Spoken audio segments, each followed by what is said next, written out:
అక్కడ చూసినట్టయితే progressive steps పైన క్లియర్ గా ఇచ్చాడు అక్కడ ఆ పారాగ్రాఫ్ లో. EU India's third largest trading partner. Our third largest trading partner is EU, and total 1.9% of EU total trade in goods will come to India. Total goods production lo 1.9% of goods of EU will come to India as imports. Okay, coming from the India side, EU ki India is the 11th largest trading partner. Okay, EU ki India, manaki third. Be clear in it. India exports 14%, ante mana market అంటే 14% of it's export అంటే మనకి EU as a market is important. అవునా? మన ఎక్స్పోర్ట్సే ఎక్కువ. Exports ఎంత? 1.9%. మన exports ఎంత?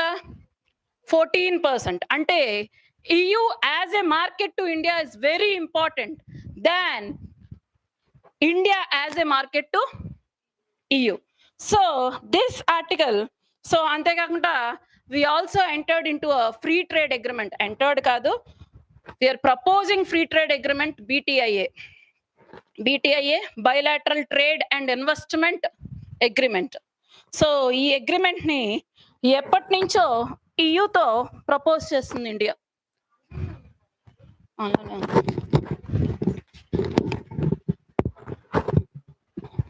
So EU to propose chestunna agreement India 2007 nunchi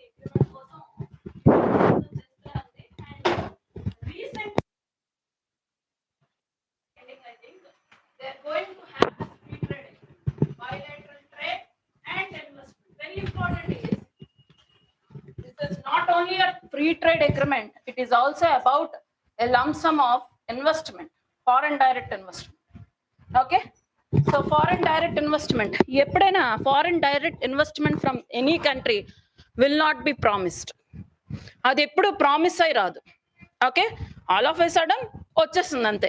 ఎంత వస్తుంది, ఎంతవరకు రావాలి అనేది ఎప్పుడు డిఫైన్డ్ కాదు. బట్ EU BTIAలో మాత్రం investment is fixed. Per year EU ఇండియాలో ఇంత ఇన్వెస్ట్మెంట్ పెడుతుంది అనే point is fixed according to this agreement. అందుకే అగ్రిమెంట్ వెరీ ఇంపార్టెంట్. ఇది ఓన్లీ ఫ్రీ ట్రేడ్ అగ్రిమెంట్ కాదు, it is also from the perspective of investment. It is also from the perspective of investment. Okay, 23 నుంచి start అవ్వచ్చు BTIA. 23 mostly into the action will come into the force from 2023 అని అనుకుంటున్నారు. చూద్దాం negotiations ఎలా వెళ్తాయో. అందుకే EU తో మన relation is very important for these 2 years. ఈ 2 years ఇండియాతో ఉన్న past relation, past IR relations అన్ని చాలా ఇంపార్టెంట్. ఓకే, అంతేకాకుండా GSP సిస్టంలో EU మనని బెనిఫిషియరీ చేసింది. GSP సిస్టమ్ మనకు తెలుసు కదా. GSP చాలా సార్లు ఈ సిస్టమ్ ని మెన్షన్ చేస్తున్నాను.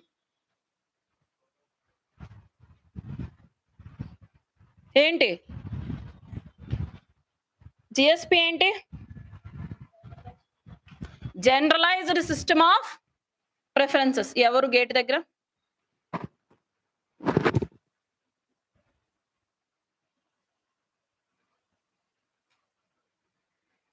Generalized system of preference. This is a local policy of countries. General ga America kuda undi, EU kuda undi, European Union. Most of the Western developed nations develop chesina one of the system for countries. This system is for developing countries. As developed countries are searching for market to their goods, వాళ్ళ goods కి market వెతుకుతున్నారు. ఎందుకు? వాళ్ళ market is saturated. వాళ్ళ market ఏంటి? Is at saturated level, right?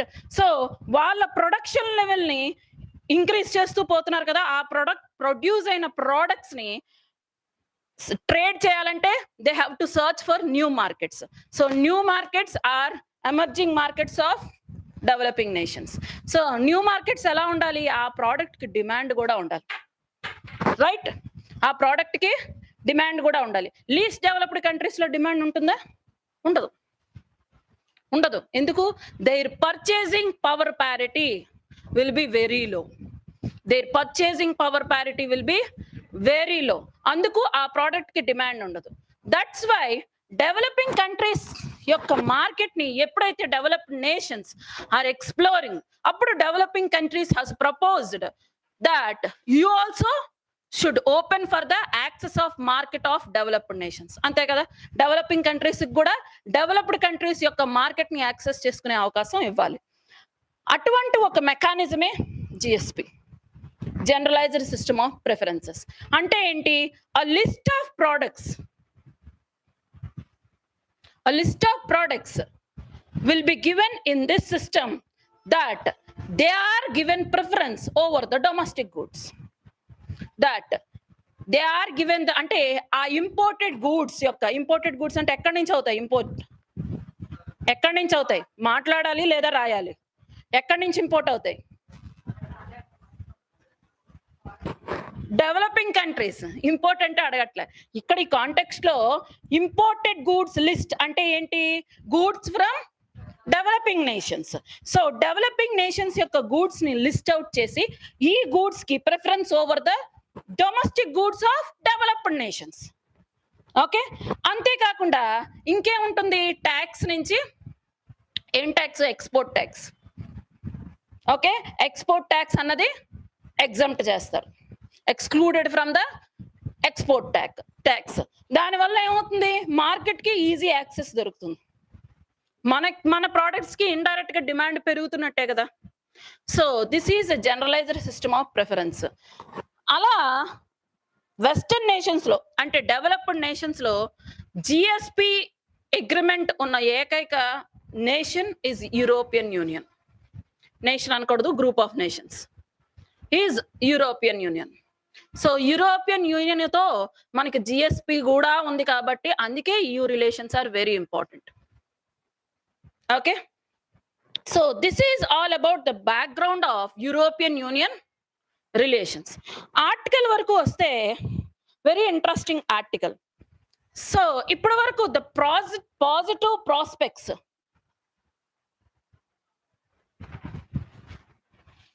the positive prospects of EU relation చూసాం. So this article is mentioning a different negative prospects between India and EU relation. ఏంటా negative prospects అంటే? Recent గా మనకు తెలిసిన విషయమే, carbon neutrality are దాన్ని ఏమంటాం? Net zero emissions.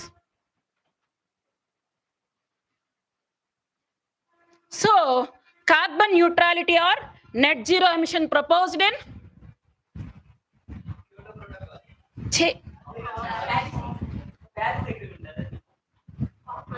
COP26 recent గా డిస్కస్ చేస్తే ప్యారిస్ అగ్రిమెంట్ ఎప్పుడో, Kyoto protocol, trading mechanism. Carbon neutrality కా ట్రేడింగ్ మెకానిజం మాట్లాడాం క్యోటో ప్రోటోకాల్ లో. ప్యారిస్ అగ్రిమెంట్ లో ఏం చెప్పాం? క్లైమేట్ చేంజ్ గురించి మాట్లాడాం.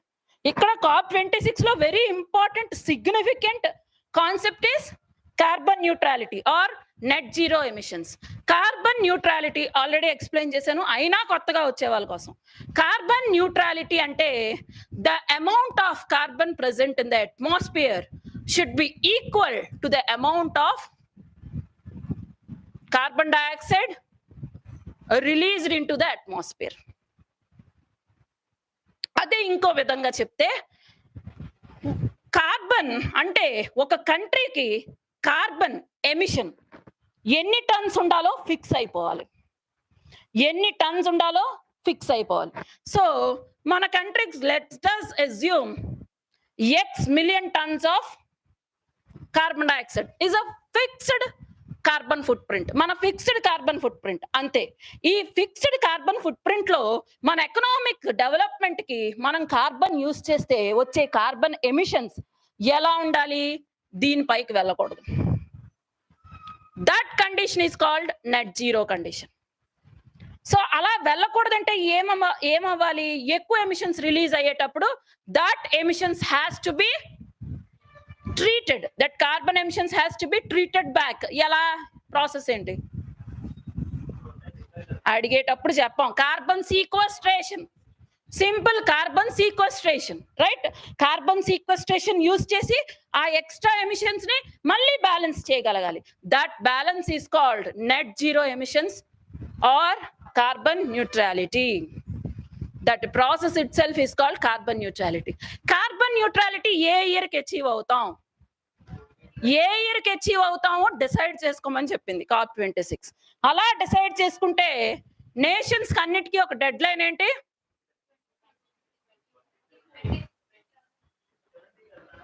Overall 2070.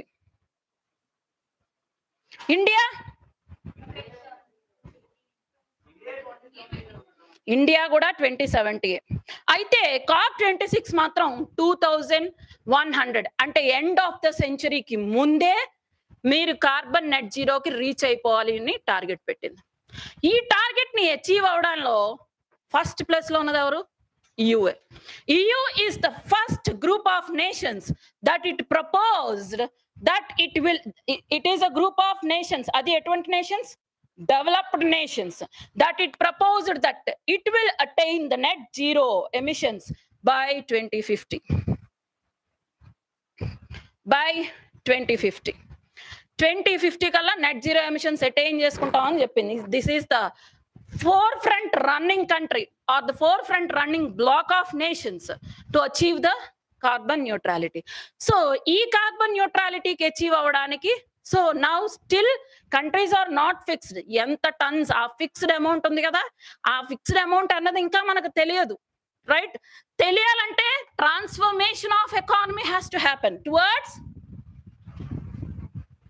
transformation of our economy towards greener side, sustainable and greener side. So మన economy greener side, sustainable and greener side కి వచ్చిన తర్వాత కదా we come to know the account of carbon emissions. అప్పుడు కదా carbon emissions యొక్క account మనకు తెలుస్తుంది, రైట్? సో అప్పుడు మనం ఫిక్స్ చేస్తాం, these are the fixed amount of carbon emissions required for development of a nation అని మనం ఫిక్స్ చేస్తాం. సో అలా ఫిక్స్ చేసుకునే టైం ఇది. సో అలా ఫిక్స్ చేసుకోవడానికి we have to transform our economy. So ఎకానమీని గ్రీనర్ సైడ్ కి ట్రాన్స్ఫార్మ్ చేసుకునేటప్పుడు we take so many measures, right? ఇండియాలో మనం తీసుకుంటున్న మెజర్స్ అదే కదా, రైట్? ఇండియాలో మనం తీసుకున్న మెజర్స్ అవే కదా, ఫేమ్ కానీ ఇవన్నీ, గ్రీన్ బాండ్స్ కానీ, ఇలా రకరకాల ఎకనామిక్ టూల్స్ వాడుతున్నాం. దేనికి? To transform our self into greener economy. So ఈ ట్రాన్స్ఫర్మేషన్ లో EU తీసుకున్న very important decision. So EU తీసుకున్న డెసిషన్ ముందు ఆర్టికల్లో చూస్తే he mentioned about European green deal, European Union green deal.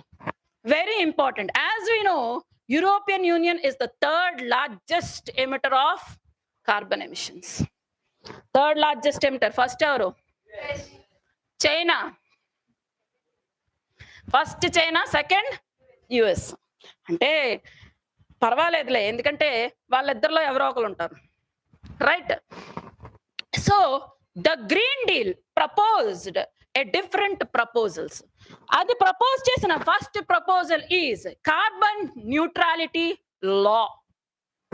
So carbon neutrality ఇప్పటి వరకు డిస్కస్ చేసుకున్నట్టయితే COP26 లో ఒక చిన్న concept words climate change. Okay, European Union is the first union to propose a law on it, carbon neutrality law. అంటే European Union లో ఉన్న ప్రతి nation has to come up with some policy or law so that it can control the carbon emissions. ఆ nation ఏ measures తీసుకొని carbon emissions ని control చేయకపోతుంది అనేది ప్రపోజ్ చేయాలి. ఓవరాల్ గా ఈ లా ఎవరిది? యూరోపియన్ యూనియన్ ది. Okay, and the next important is it increased 2030. ఏంటి? Why 2030 is a significant year? ఏమన్నాం? 50% అన్నాం కదా మేడం. 2030 మొత్తం climate change, climate agreements discussion లో ఎందుకు అంత significant? UN Sustainable Development Goals, SDGs, UN Sustainable Development Goals. అవునా? ఎప్పుడు ప్రపోజ్ చేసాం UN Sustainable Development Goals? Rio summit. ఎప్పుడైంది Rio summit or earth summit? 1992 at the time of liberalization of world. Okay, so 1992 లో propose చేసిన Rio summit or earth summit proposal ఏంటి? UN sustainable development goals యొక్క target ఏ year? 2030. That's why 2030 is very significant. SDGs. దీని ముందున్నవి ఏంటి? SDGs రాకముందు ఉన్నవి ఏంటి? Millennium development goals, MDGs. MDGs ని SDGs రీప్లేస్ చేసాయి after liberalization. Okay, so to attain the sustainable development goals 2030 is significant. So COP26 proposed to have an what? Nationally contributed targets, right? Nationally contributed targets to every nation. Ante COP26 em propose chesindi? What it proposed? It proposed to have an emission cut target. Okay, it proposed to have an emission cut targets. So EU is very enthusiastic that initially it proposed that it will reduce emission targets by 40% to 1990 levels. Okay, ante emissions when compared to 1990 levels to 2030, it will reduce 30% of emissions. 19 అర్థం అవుతుందా? Statement meaning అర్థం అవుతుందా? If 1990 have some x tons of carbon dioxide emissions, so x tons లో 2030 కి reduction ఎంత ఉండాలి? 30%. 30% of x has to be reduced from the total emissions. This is the national target earlier. 30 కాదు, 40%. So ambitiously, after getting into this carbon neutrality concept, ఎప్పుడైతే carbon neutrality లాని propose చేసి carbon neutrality concept ని serious గా తీసుకుందో European Union, it increased its target to 50 to 55%. It is the only nation which proposed to cut its emissions above 50%. Above 50%. And next important part of European Green Deal is sectoral planning. Sectoral planning. So the nations should propose sector-based plans to reduce their emissions. Like steel industry baga prominent European nations lo. So steel industry should pay carbon fee.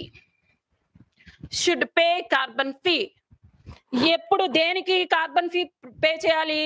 The limited amounts or the target amounts given by the nation. So the target amounts will be fixed by the nation itself. So steel industry sector ki it will fix the amount of emissions. Nation will fix the amount of emissions. Above that emissions, they have to pay carbon fee to the nation. Okay, and also transport and energy sector should be slowly transformed towards greener side. Should be slowly transformed towards greener side. ఎలా అంటే European deal లో ఉన్న very important అంటే every year it has to increase 10% sale of EV vehicles, 10% sale of EV transport. So every year అలా 10% increase చేసుకుంటూ రావాలి. Okay, so this is also very important step taken by European Union. These three are important factors of this deal, European Green Deal, in the wake of carbon neutrality.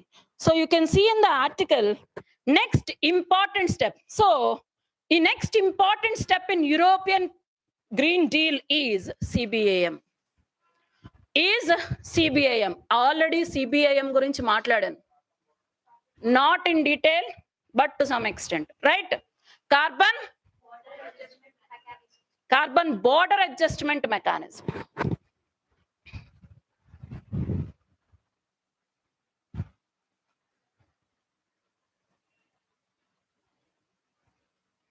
So, carbon border adjustment mechanism. Before seeing CBAM, let us see another package released by the EU, Fit for 55 package. So, emission reduction target is? Emission reduction target increased by EU is 55%, right? So the package should fit to reduce 55% of reduction. That is Fit for 55 package given in the article. Policies of the nations should fit so that the nation can reduce its emissions to 55%. Okay? So the policies should be in different dimensions, like in the dimension of climate, in the dimension of land use, energy, transport, taxation. Energy, transport, taxation. Climate, energy, land use, Hinduku, land degradation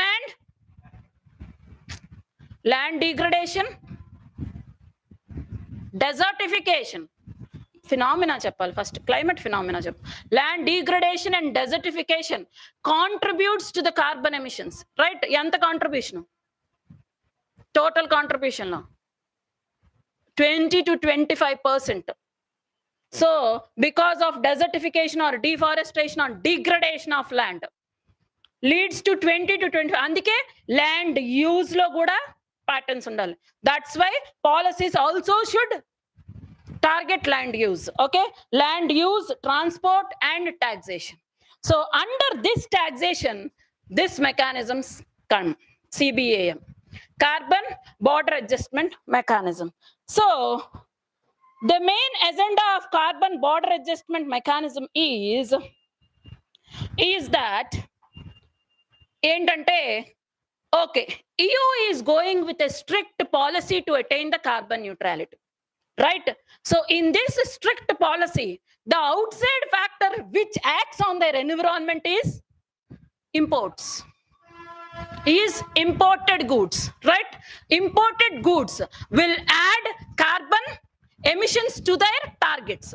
Okay, so they can come to carbon neutrality by estimating the carbon emissions of the nation, but they cannot estimate the carbon emissions from the imported goods because that is coming from outside.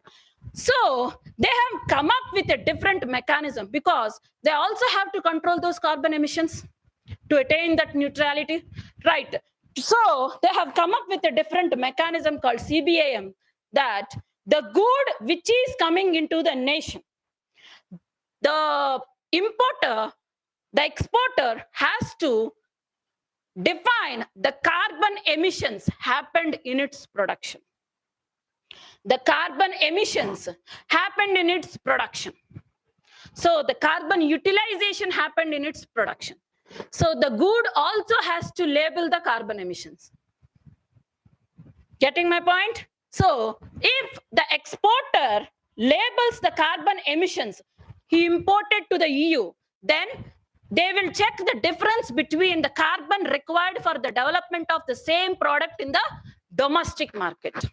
So the difference between these two carbon emissions, they have to pay the importers have to pay the tax on that difference carbon emissions. Ardhamainda?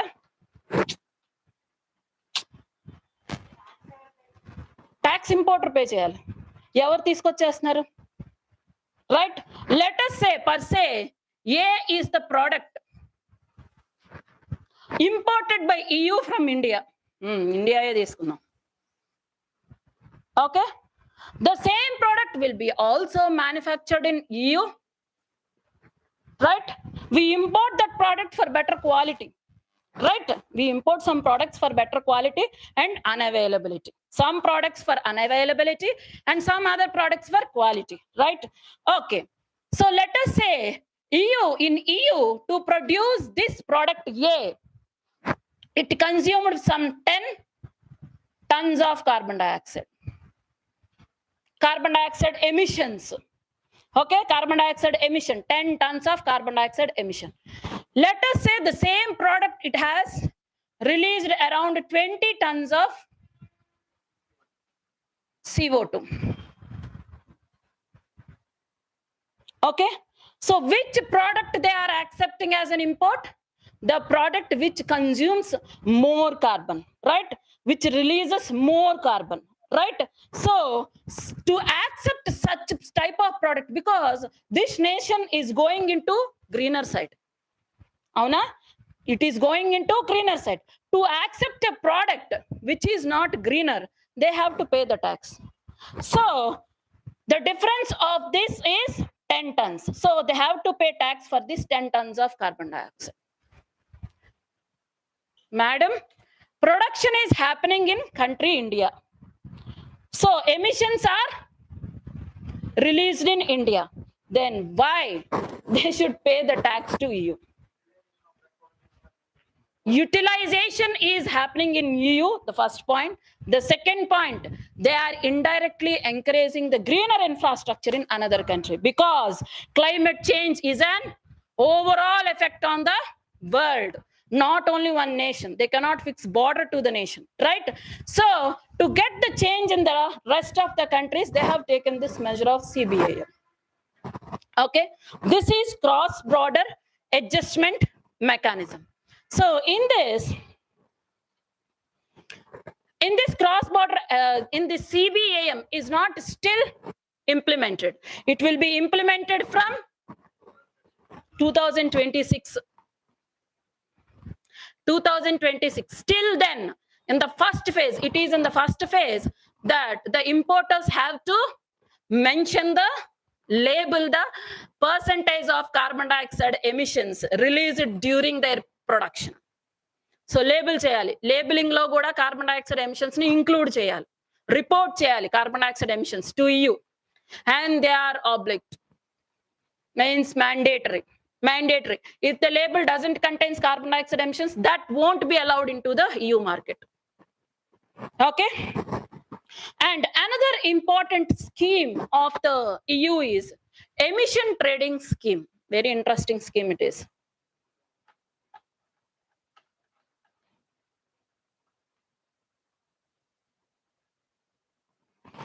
So emission trading scheme is a different scheme in EU, that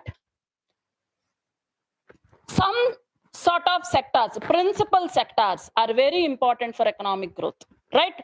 We cannot control them immediately, or we cannot get them into the greener side. Both are not possible. We cannot control and we cannot get into the greener side. So how to deal with such sectors? They have come up with a different mechanism called EU emission trading scheme. EU emission trading scheme. According to this scheme, so the extra carbon released, they are taxing the extra carbon released by the sectors, right? That is the sectoral plan under EU Green Deal, right? So according to this trading scheme, the price of the carbon is more in these sectors than cap on emissions. So on a whole, the price of the product will get increased.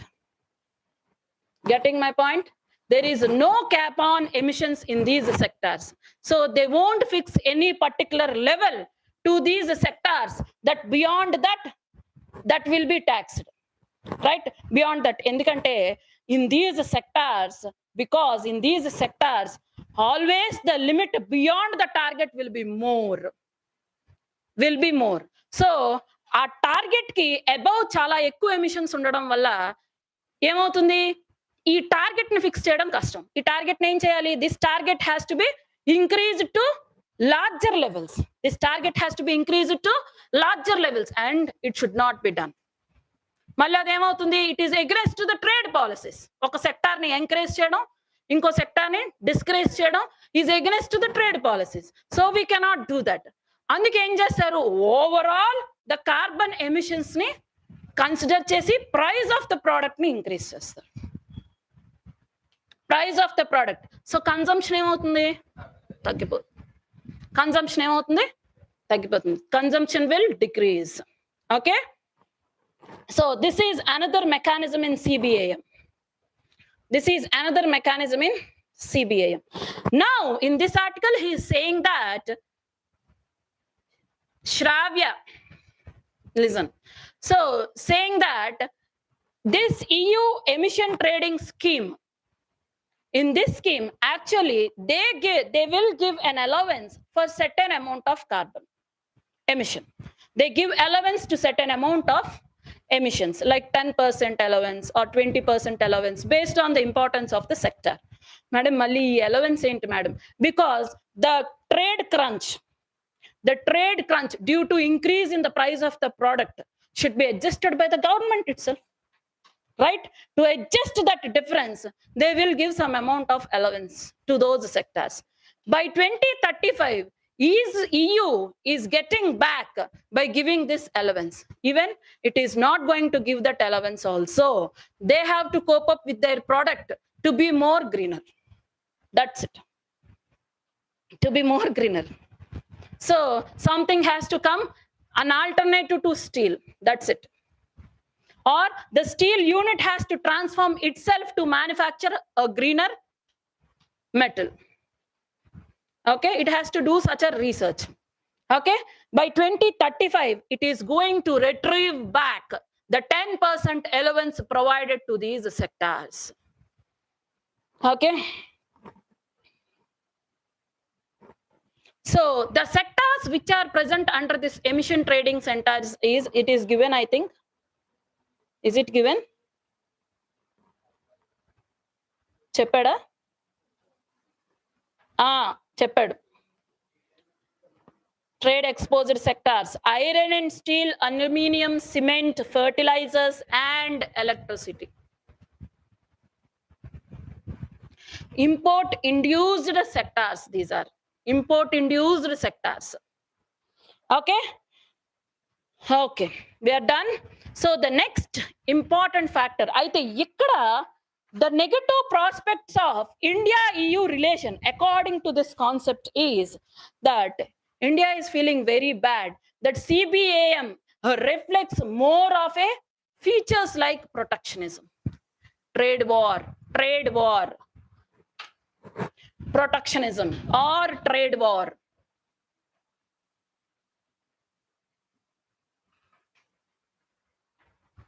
ముందేం మాట్లాడాం? GSP, generalized system of preference. అందులో ఏం చెప్తున్నాం? Generalized system of preference లో preference is given to developing nations goods, right? Preference is given to developing nations goods, and again you are taxing on the developing.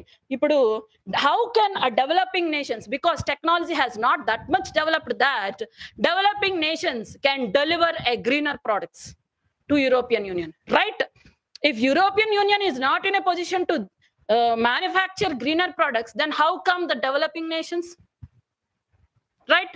So more or less, obviously we produce carbon intensive goods only. We produce carbon intensive goods. So carbon intensive goods market loki vachin tarvata tax veste, what is the need of our product to be in that market, right? There is no need. So it is more looking like more like a protectionism than a environmental concern. It is more like a protectionism than environmental concern. Protectionism means a government policy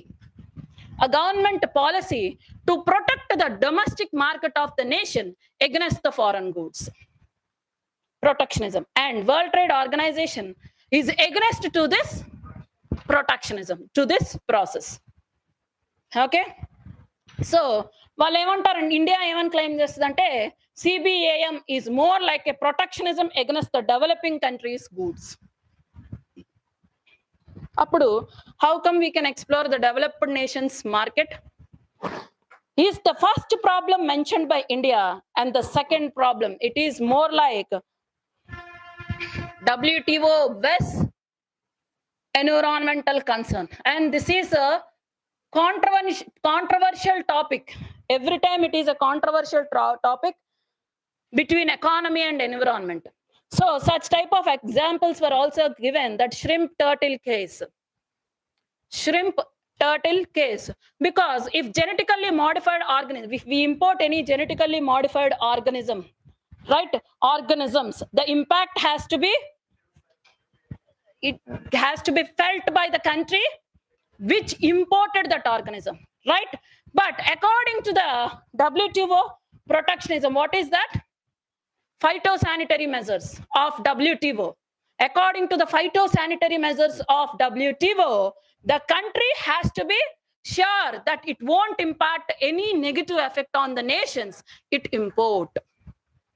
Adi assurance istene, until and unless that country which manufactured GMO product, if it gives, until and unless it gives assurance, it cannot be imported. This is the rule, right? So this rule is like, sometimes some countries want to take the risk imparted by the GMOs and want to import that product. At that time, at such situations, what happens? This country will tax that country. This country will tax that country. So importing country, exporting country will tax importing country. Enduku? Even though they know that risk is there, they want to bear the risk, right? They cannot claim if risk is averted. If risk is averted, it cannot claim or blame the exporting country, right? If in case it does so, the exporting country will tax the import country. Okay? Yes, invasive avakunda chostundi. So such measures on environmental products is against the protectionism, is in favor of protectionism, and WTO is against the protectionism. Even CBAM, even though it evolved in the wake of environmental concern, it is against the, it is in the favor of protectionism, it is against the measures of WTO, right? So such examples were given in this case, not so very important, just ignore. But this is a very important question in UPSC mains and APPSC mains also. Very, very important environmental and both economy related question. Very important question. Okay, come, and the next problem or the issue, negative prospect of the EU is the tax collected from the CBAM is utilized in the EU's budget. See in that paragraph, it is utilized in the EU's budget, economic support to EU member countries impacted by COVID-19 pandemic. It is arised in the wake of environmental concern, right? It is being given to the countries which are short of funds in COVID-19 pandemic. How it matches? This is the question.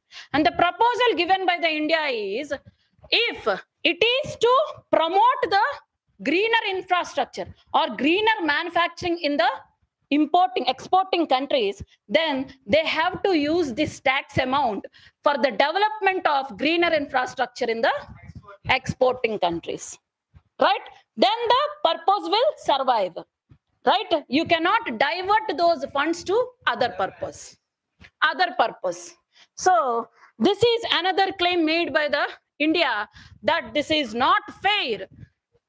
Without developing greener infrastructure, how can they expect the greener products? So these two are, like you can see, recent progress in the alliance opens up prospects of a customized partnership and mutual growth. So EU and India has to solve these conditions. Enduku 14% of exports of India is to EU. So 14% exports are to EU. So it is very much interested and very much required for India to solve this tax. Right? This is all about the article. ఇంటికి వెళ్ళిన తర్వాత అందరూ ఒకసారి article చదివితే అర్థమవుతుంది, right? ఎక్కడ చెప్పింది ఇక్కడ విని వచ్చింది కదా అని వదిలేయడం కరెక్ట్ కాదు. Coming into the next topic, let's enter into the next topic. IT Act Section 69A. IT Act Section 69A. ఎప్పుడు IT Act హల్చల్ చేస్తూనే ఉంటది. One of the very important topic of mains. Every year IT Act is a favorite question of UPSC mains.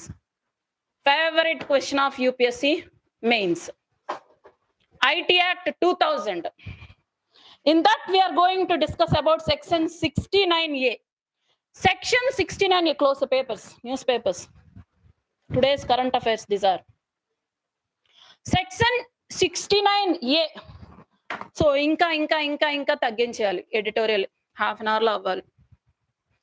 Section 69A speaks about blocking of social media intermediaries. So, center has unusual power to block the social media intermediaries for the content. For the content, which type of content? The content on the grounds of sovereignty and integrity, which disturbs sovereignty and integrity grounds chala important raskondi. Sovereignty and integrity, defense of the country, in defense of the country, security of the country,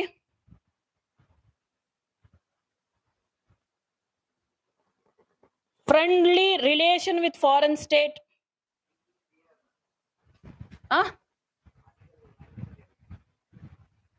Article 19.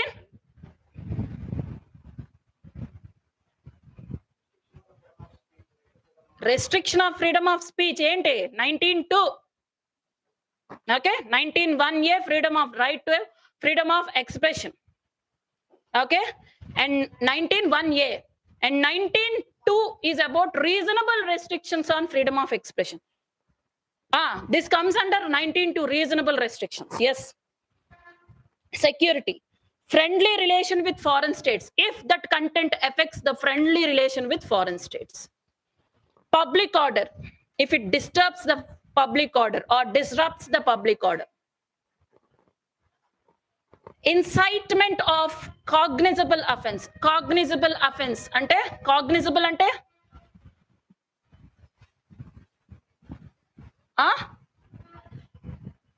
అవునా punishable ఏనా అనుకున్నాను. Non bailable bailable గురించే చెప్తారని. Then what is difference between cognizable and bailable?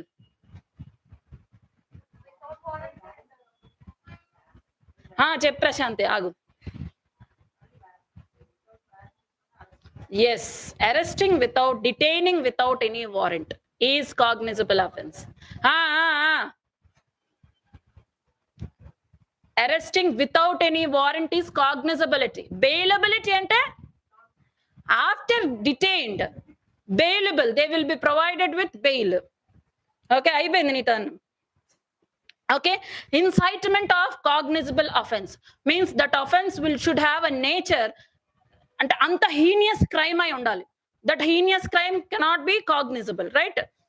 Okay, and the section 79 is also related somewhere to section 69A because section 69 says to block the content of social media intermediaries, and section 79 of IT Act says that intermediaries are not responsible for the content on their platform. Intermediaries are not responsible for the content on their platform. Ante kada? Facebook is not responsible for the content provided on the Facebook. Instagram is not responsible for the content posted on the Instagram. It is not responsible. Who is responsible? A particular individual who posts that content. So, but intermediaries should be very careful that they has to trace the content from which address it is been posted, and also immediately if it has the nature of all these grounds, if it has a nature of all these grounds, that immediately that content has to be removed. If that content is not removed, then under 69A, section 69A of IT Act will be revoked. That center will order to a review committee of IT, review committee of IT. It will order review committee of IT to review the issue the orders to the social media intermediaries to block that content or to remove that content. Okay, removing that content may not survive the purpose of the act. That's why center will opt more for blocking of the content, blocking of that individual to some extent. But vichitramana vishayam entante, surprising thing happened that Twitter raised a legal action against the government in the wake of utilization of section 69A on Twitter handle. That how can, what is the mechanism that the government can decide that this content will have such grounds? What is the mechanism, and on which mechanism, on which basis of which mechanism government is deciding that this content will have such grounds? Such grounds, because accountability and transparency comes from the citizens of India. So policies of the government can be criticized. We have that right to criticize the policy of the government, because this is called what? Governance lo దీన్ని ఏమంటాం? Public scrutiny. Because every policy is subjected to public scrutiny. Very important. Is subjected to public scrutiny. If you feel so, the public scrutiny, ante public scrutiny చేసేటప్పుడు expression will be in a different way, right? By posting a content or by commenting or showing the evidence, ila different way lo they can express. So if you restrict or if you make that content as disturbing content on the grounds of section 69, you will block that content. It is against to which article? It is against to the article 19(1)(a). Is the section 69A is more than fundamental right? So that is the question. Andike Twitter questioned in such a way that is section 69A is more than, that means a statutory law is more than a fundamental right? This is the question of debate. This is the question of debate. Mains question kuda most elage pose avutundi. Public safety kosam em cheyali? Block cheyali. అదే అడుగుతున్నారు. On which basis you are blocking అంటే last year Twitter 704 accounts are being blocked. Okay, నేను Twitter head ని, ఒక person certain content పెట్టడం వల్ల నాకు profits వస్తున్నాయి. ఆ కంటెంట్ అబ్జెక్షనబుల్ అని గవర్నమెంట్ ఆ కంటెంట్ ని బ్లాక్ చేసింది. అప్పుడు నాకేమవుతున్నాయి? లాస్ వస్తుంది. మరి నేను క్వశ్చన్ చేస్తానా లేదా? క్వశ్చన్ చేయాలి. How you are deciding that content? ఏమైంది ఇక్కడ? ఏమైంది? వీళ్ళ బాధ ఏంటి? Through a statutory law an unused or extra power is being concentrated in the hands of central government, and constitution will not encourage such extra power. It should have some checks and balances. Where are those?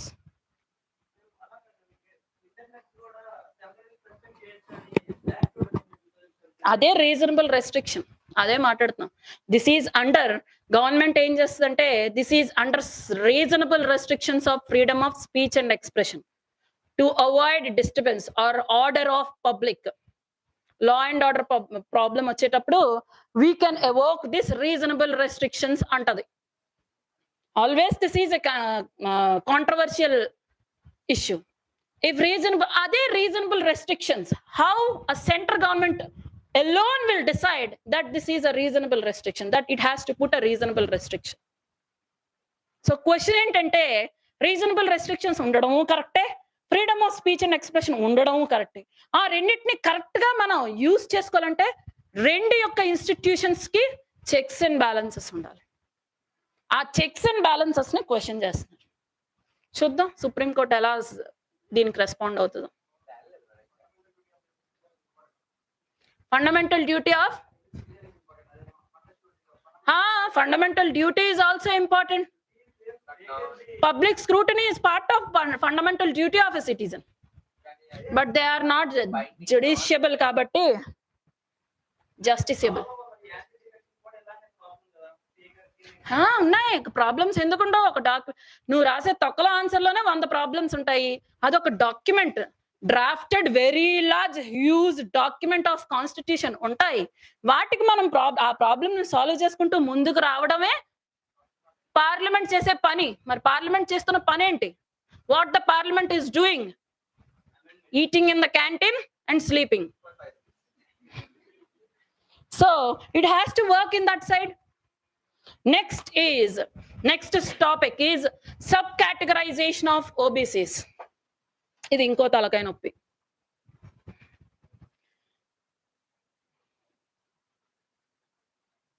Subcategorization of OBCs. So subcategorization of OBCs is under the scrutiny of Justice Rohini Committee. Very important for prelims. Justice Rohini Commission. So actually Justice Rohini Commission has to submit its report in 2022, but again it got extension. Enduku madam ee extension eppudo 2000 it was constituted in 2017. Year on year it is getting extension. Entante why this much of extension? Because there is no clarity in demarcation of OBCs. Which caste has to be categorized under OBC and which should not be. Another no clarity. So enduku? Because in India we have around 5,000 castes under OBCs. 5,000 castes under OBC. If we provide or avail the reservation of 27% to the OBCs, in what way we have to distribute to these 5,000 categories? Are these 5,000 categories come under OBCs? If they come under OBCs, on which basis they have to come under OBCs? So this all has to be sorted out by this Justice Rohini Commission and has to submit for categorization of OBCs, subcategorization of OBCs. But it got extension. And Rohini Commission was constituted according to the Article 340. According to the Article 340. 340 article says that President can order to appoint a commission. President can order to appoint a commission to investigate conditions of backward sections, backward areas, backward castes.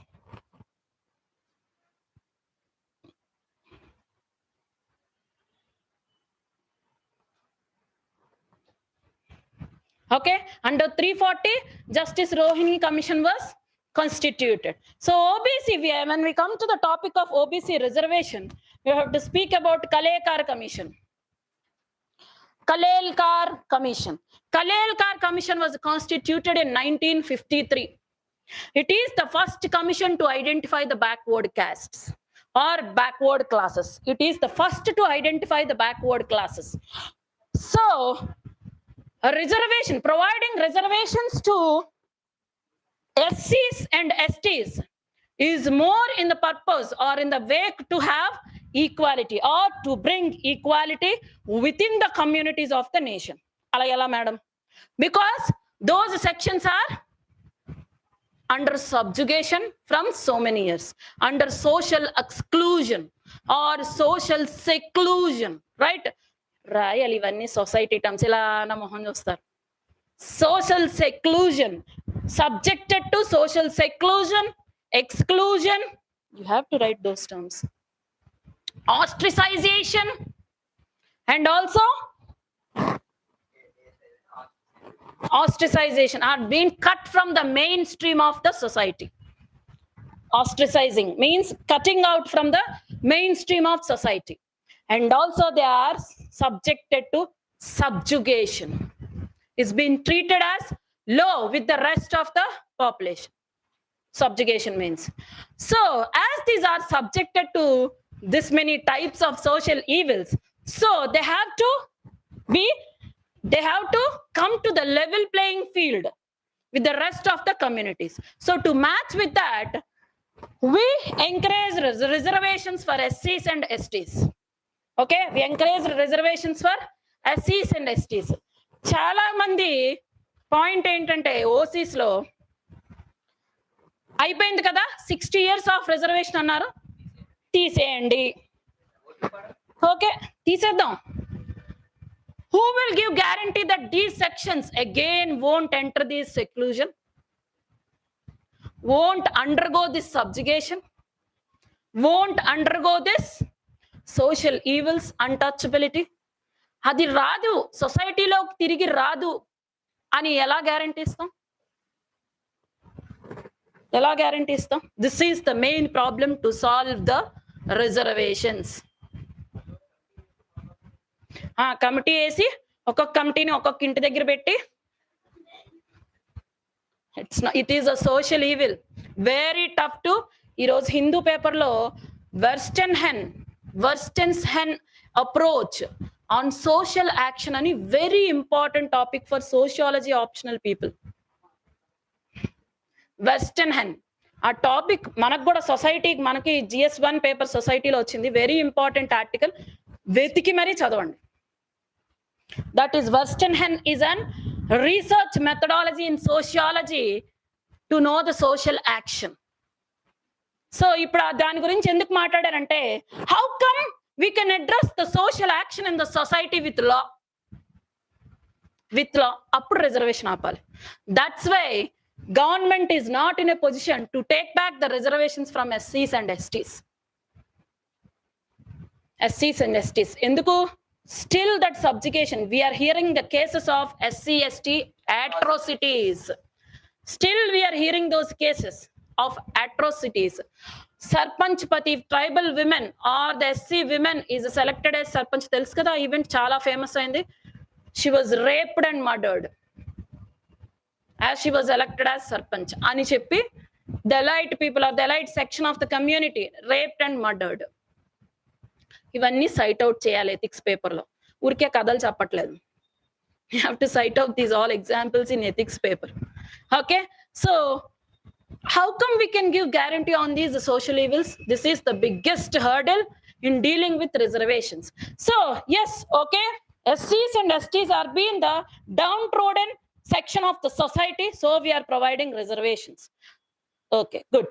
What about some sections of people who are socially and educationally backward, but they are not under SC and STs?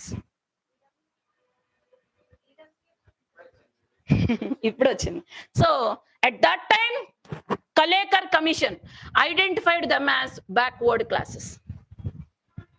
At that time, he identified them as backward classes. And the next commission is Mandal Commission. And the next commission is Mandal Commission of 1980. He estimated OBC population at 52%. India population lo 52% are OBCs. ఇప్పుడు point ఏంటంటే, okay, OBCs are 52% population. How to decide or how to distribute or how to avail the reservation of 27% for OBCs to 52% of population? And we know that we have a slab of 50% of vertical reservation, right? Vertical reservation under which case? Indra Shavani case. So already a slab undi kabatti OBCs ki 27%, SC STs ki kalipi 24% nunchi somewhere 26% untundi kalipi. So how to distribute is the biggest factor. So for that factor, Rohini Commission was constituted, and Supreme Court in 2008 it directed that to exclude, అంటే ఇంత 52% of population కి avail చేయడం కష్టం కాబట్టి first step supreme court has done by excluding the creamy layer of OBCs, by excluding the creamy layer of OBCs. Creamy layer means well-off section of society. Economically well-off section. Okay, that section will be removed from the OBC population. So this is the first step. And later on, it constituted National Commission on Backward Classes under 102nd Constitutional Amendment Act. 102nd Constitutional Amendment Act. So after that, Rohini Commission has come into the action. The terms of references of Rohini Commission is very simple. Number one, the extent of equitable distribution. How to avail equitable distribution of 27% to the OBC sectors. Number two, the mechanism, review, extent, criteria, norms, and parameters to categorize the OBCs. To categorize the OBCs. Based on their categories, different slabs will be allotted, like 6%, 9%, 12%. Ila ee slabs lo reservation avail chestam. Okay, and the next term of reference is classifying of OBC central list. Central list of OBCs, because central list has only 1600 OBCs. But overall, from the states we count, in overall India we have 5000 OBCs. So central list is different from states list. Include rest of the 5000 lo 1600 thesis rest is the inclusion of different sections or different backward classes of states. Okay. Next is correction, recommend correction, repetitions. E repetitions, corrections ante oke category lo unna vallu different names తో పిలవబడతారు states లో. Okay, same profession ఉంటుంది వాళ్ళకి. So అటువంటి categories కి repetitions ఉన్న categories ని identify చేసి we have to remove them. The repeated categories of OBCs has to be removed them because they have the same professions in different states but are being called with different names. అటువంటివి identify చేసి delete చేయాలి. So this is the work of justice Rohini commission. Let see report వచ్చేయాలి 1 year లో, చూద్దాం. But categorisation of OBC చాలా last year నుంచి చాలా హల్చల్ చేస్తుంది, very important. Okay, let's enter in to the next topic. National Monument Authority. Mangad Hillock. Mangad Hillock is declared as Monument of National Importance. Mangad. M-A-N-G-A-R-H. Mangad Hillock. So this hillock is in Aravalli Ranges of Rajasthan. Aravalli Ranges of Rajasthan. Okay. Aravalli Ranges of Rajasthan. So enduku it is declared as national importance ante 1500 bills BHILs of Rajasthan. Bill tribes are from Rajasthan.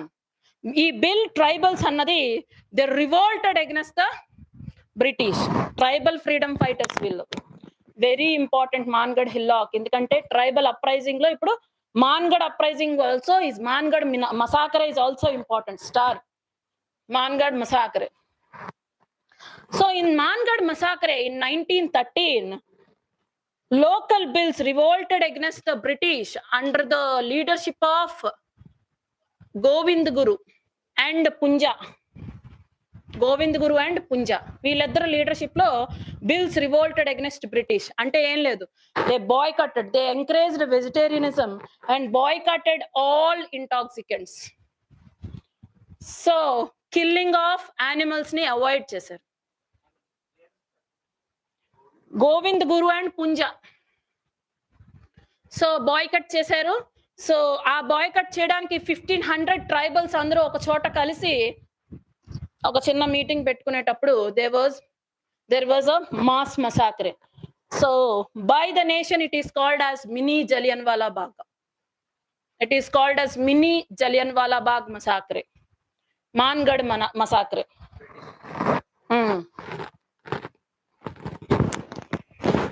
Okay, mini Jallianwala Bagh massacre. ఎందుకంటే peaceful revolt, that is just వాళ్ళు non veg తినడం మానేశారు, అంతకన్నా ఏమీ చేయలేదు. Okay, peaceful revolt. As it has a nature of Jallianwala Bagh massacre, it was called as mini Jallianwala Bagh massacre. Very important from the perspective of prelims. So అక్కడ tribal uprising లో కూడా అవ్వచ్చు. It has both sense of mains and prelims. Okay, next important article. Indigenous 5 communities. Indigenous status was allotted to the 5 communities of Assam. First time Assam government 5 different communities they allotted indigenous status. ఇప్పటి వరకు అసలు అలాంటి స్టేటస్సే ఇవ్వలేదు. NRC practice start అయిన కానించి. ఎందుకు?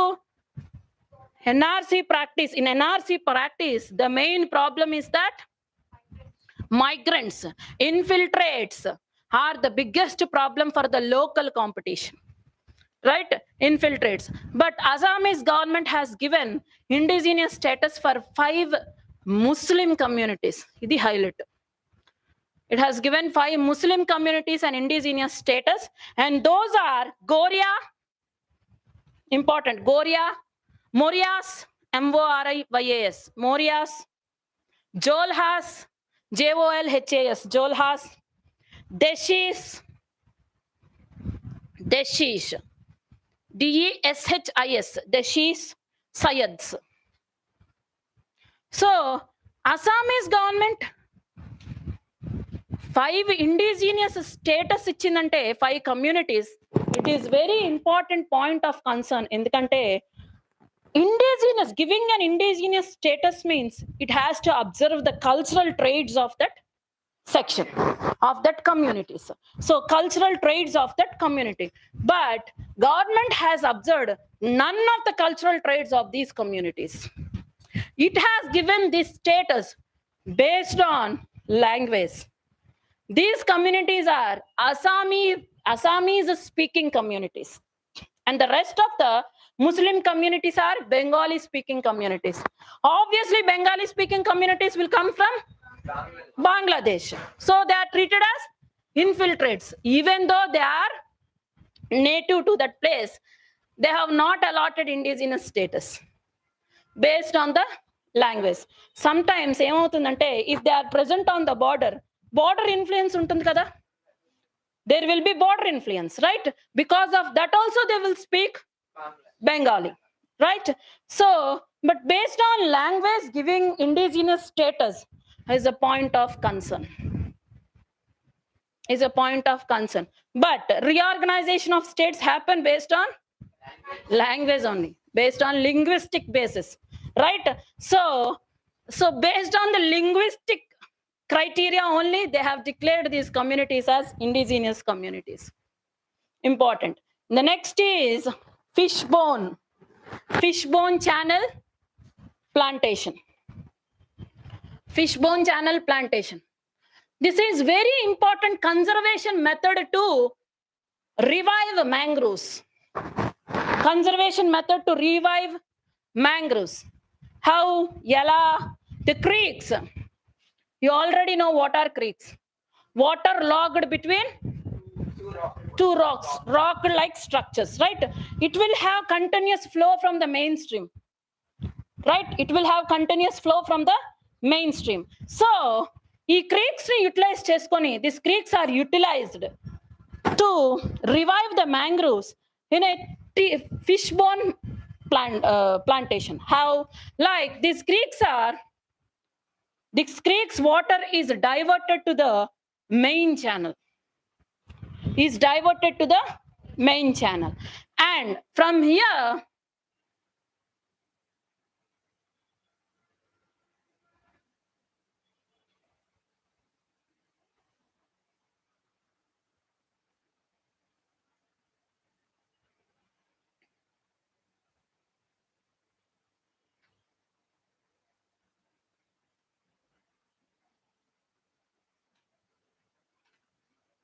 this main channeled water is transported to the sub-channels. And in between the sub-channels, mangroves will be developed. Utilization is a different method. Also, it also helps. ఎందుకు creek water ఎప్పుడు constant గా ఉంటుంది, stream, అది stable గా ఉంటుంది. Stream కాదు, stable గా ఉండే water, right? It don't have any current flows. Getting my point or not? So అది స్టేబుల్ గా ఉండడం వల్ల వాటర్ లాగింగ్ కండిషన్స్ ఏర్పడి వెట్లాండ్స్ ఏర్పడే అవకాశం కూడా ఉంది. It also helps in the development of wetlands. So continuous source is a continuous source, అందుకే ఈ పాయింట్ చెప్పాను. ఇట్ ఈస్ అంటే రాక్స్ ని తీసేయాలా? ఇప్పుడు ఈ రాక్స్ ని తీసేస్తే ఏమవుతుంది? We cannot control the flow of water. అప్పుడు ఏమైపోతాయి? ఇవి ఇనండేట్ అయిపోద్ది. ఈ ఏరియా ఏమవుతుంది? Inundation of land. ఈ రాక్స్ ని తీయకూడదు to avoid the inundation, flooding nature. So rocks will help from that nature. And ఈ క్రీక్ ఏం చేస్తుంది? Will be the continuous source of water.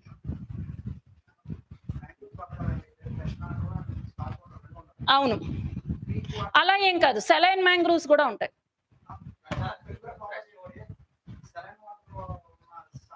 Creeks mostly ఎక్కడ ఫామ్ అవుతాయి? ఓషన్స్ లో. అంటే ఎక్కడ? The mouth of the sea. అవునా? Mouth of the sea form అవుతాయి. So mouth of the sea దగ్గరే కదా river and sea meeting point mostly. అలాంటి మీటింగ్ పాయింట్ దగ్గరే క్రీక్ ఉంటుంది. Half saline water and half fresh water, right? అందుకే creek ని source చేశారు. అదే ఈ ఫిష్ బోన్ ప్లాంటేషన్ డైరెక్ట్ గా సీ షోర్ మీద పెట్టొచ్చుగా. అక్కడ ఎకోసిస్టమ్ ఫామ్ అవ్వదు అసలు, అటువంటి కండిషన్సే లేవు. ఎకోసిస్టమ్ డెవలప్మెంట్ కండిషన్సే లేవు. క్రీక్ లో ఎకోసిస్టమ్ డెవలప్మెంట్ కండిషన్స్ ఉన్నాయి కాబట్టి they made creek as a source for the development of ecosystem.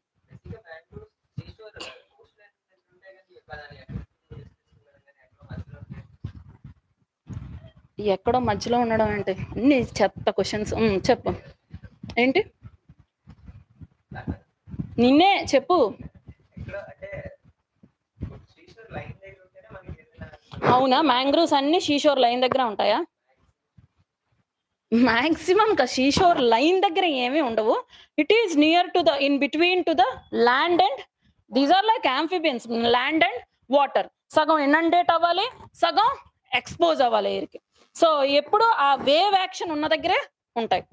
So అందుకనే అక్కడే ఎస్టాబ్లిష్ చేస్తున్నారు. This is ocean, this is creek, this is mangrove plantation. అర్థమవుతుందా? ఓషన్ ఛానల్స్ ఉంటాయి.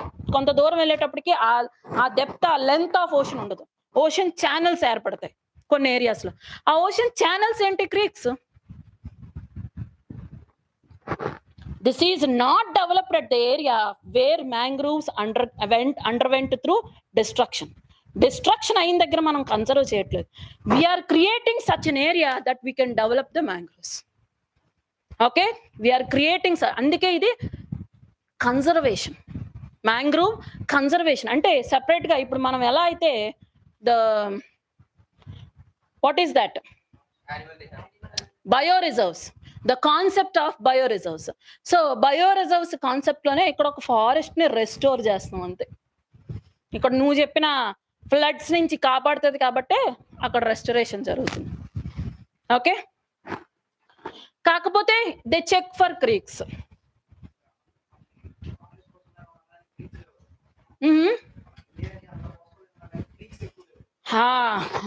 AP Krishna Wildlife Sanctuary developed this method of conservation. Very important.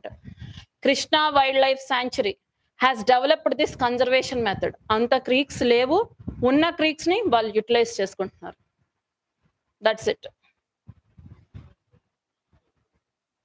Even Gujarat is going to follow the same method. Sar creek undi kada akkada, right? Sar creek. So aa creek ni use cheskundam ani try chestunnaru. Koncham aa creek peddadi, deeper ఉంటుంది. Okay, am I clear? ఇంకేంటి? questions. This is a new innovative method of conservation. Even though they also don't know if they implement what will happen, they also don't know. This is a new method of innovation. అంతే. Innovation అంటే ముందు doubts తోని చెప్తతోనే మొదలు పెట్టాలి. కనిపెట్టాం, నాశనం చేస్తున్నాం. ఇది Indians కున్న special quality. Right, okay, done. Okay, large hedron collider ఒకటి, national food security scheme.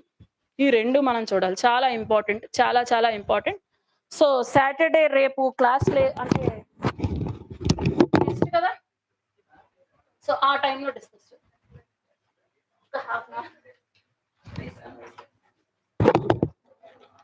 Test వచ్చి అటెండ్ అవ్వండి, వీకెండ్ టెస్ట్ వచ్చి అటెండ్ అవ్వండి, అప్పుడు మన జాతకాలు బయటపడతాయి. వీకెండ్ టెస్ట్ అదే tomorrow, weekend test is there. Come and attend. Yes. Mostly I think so. I don't know whether they announced or no, it is not there.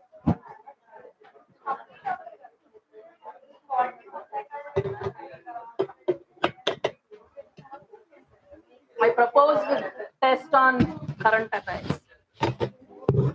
May they conduct, I think. Current affairs may test పెట్టమని. ఎందుకు చెప్పారు madam అంటున్నారా?